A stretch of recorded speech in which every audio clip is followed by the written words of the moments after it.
বিসমিল্লাহির রহমানির রহিম। রাসূলুল্লাহ সাল্লাল্লাহু আলাইহি ওয়াসাল্লামের সুপারিশ পাওয়ার সংক্রান্ত হাদিস। সম্মানিত দর্শক শ্রোতা সুধীজন ও ভাই বোনেরা, আসসালামু আলাইকুম ওয়া রাহমাতুল্লাহি ওয়া বারাকাতুহু।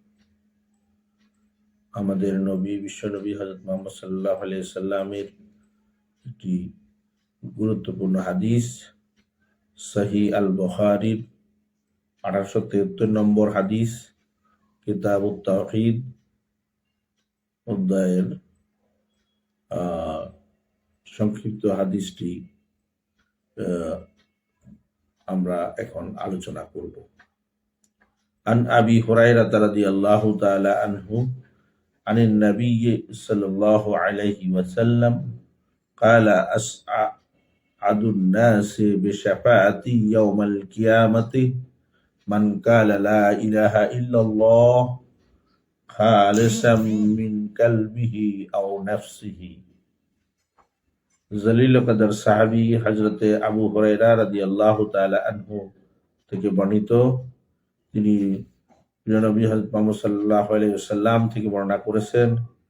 রাসূলুল্লাহ সাল্লাল্লাহু আলাইহি ওয়াসাল্লাম বলেছেন,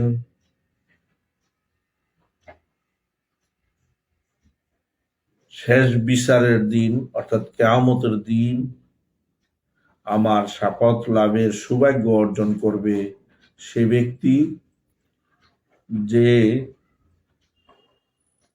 মনে প্রাণে হৃদয় দিয়ে একনিষ্ঠভাবে ঘোষণা করবে লা ইলাহা ইল্লাল্লাহ,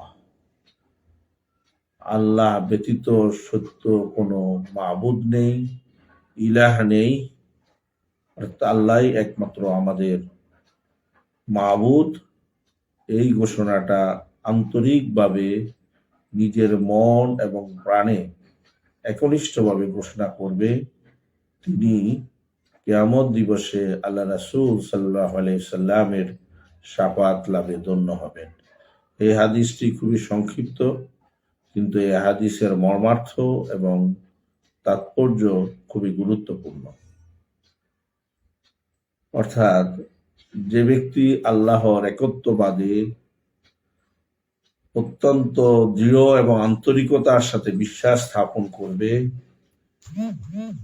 ঈমান আনয়ন করবে, তাওহীদে বিশ্বাস স্থাপন করবে, রাসূলুল্লাহ সাল্লাল্লাহু আলাইহি ওয়াসাল্লামের আল্লাহকে আল্লাহর বান্দা এবং রাসূল হিসাবে স্বীকার করবে, তিনি যদি একনিষ্ঠভাবে এই ঘোষণাটাই দিয়ে থাকেন, তাহলে অবশ্যই তিনি কিয়ামতের দিন কঠিন সময়ে আল্লাহ রাসূল হযরত মুহাম্মদ সাল্লাল্লাহু আলাইহি সাল্লাম এর পক্ষ থেকে সুপারিশ প্রাপ্ত বান্দাদের মধ্যে পরিগণিত হবেন।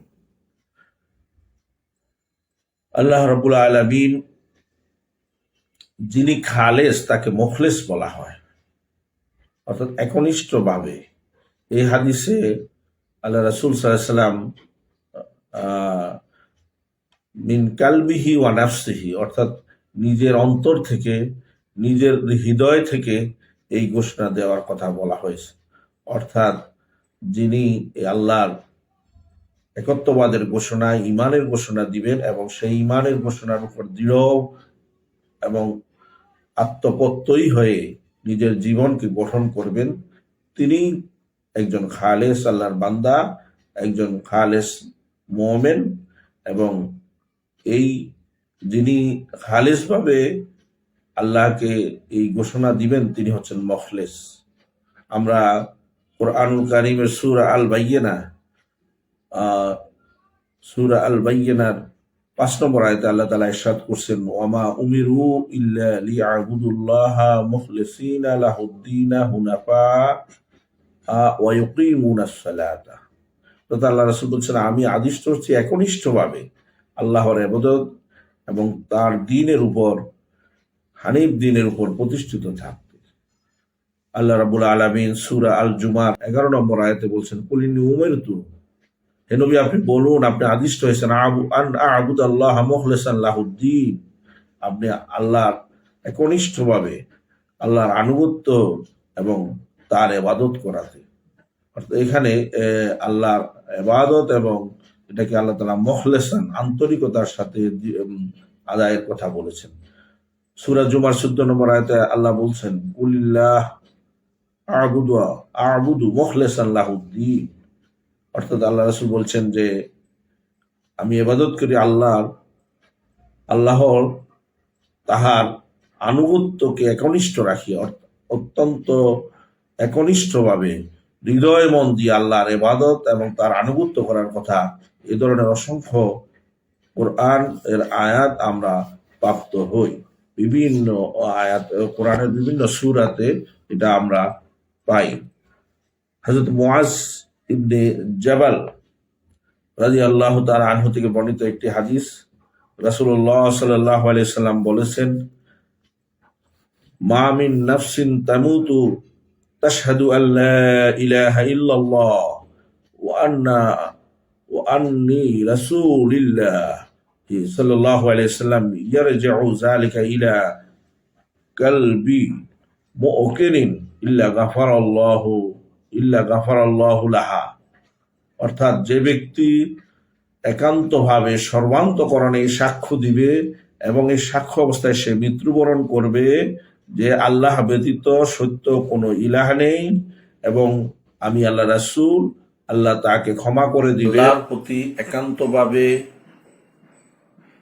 বিশ্বাস এবং তাওহীদ, রিসালাত এবং আখিরাতের সাক্ষ্য প্রদানের মাধ্যমে ঈমানকে দৃঢ় এবং মজবুত করা এবং খালেসভাবে আল্লাহর প্রতি বিশ্বাসকে নিজের জীবনের পাথেয় হিসাবে গ্রহণ করে আল্লাহর বিধান পালন করাকেই